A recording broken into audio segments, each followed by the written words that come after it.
power, it should have government-level accountability. So it's time to ask whether those powers should sit directly under the SEC, where oversight, transparency, and responsibility to the American people are clear. And this is not a partisan concern. I actually agree with Ranking Member Waters, who stated that FINRA lets broker misconduct go unchecked, permits board members conflicts of interest, and lacks any cap on executive compensation. In fact, ironically, last year, FINRA's CEO, Mr. Cook, made $3.6 million. If that power looks like government power, why doesn't it come with government transparency, right? So I think the real question here is it a government agency?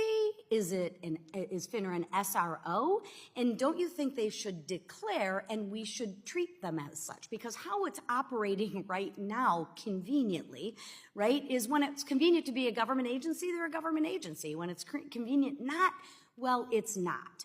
So, Ms. Merkel, FINRA started as a licensing agency. I've been in the business for 35 years prior to this. And when I started, it was educational. It was like, my CE credits, my licensing were up to date. I'm curious, as what point did it make that transformation into an enforcement agency? I think some of the answer goes back to Professor Dambalajian's testimony when you talked about how the enforcement functions of the exchanges, because of conflicts of interest, had to be moved into FINRA. So I think you'd be better to answer. Conflicts of whose interest? I'll let you take that. I didn't hear your question, sorry.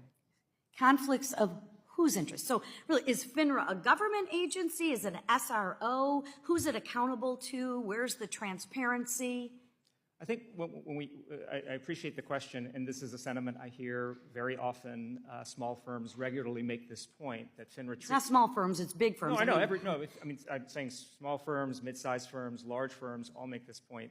I think I would parse it in this way. When we say that FINRA is a quasi-governmental agency, are we saying that they have the power again to be able to put people in jail? No.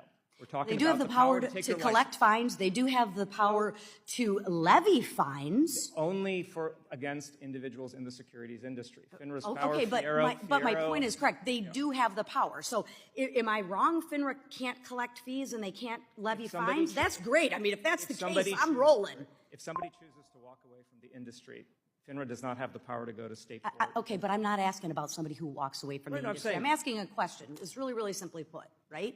Because if it looks like a duck and it acts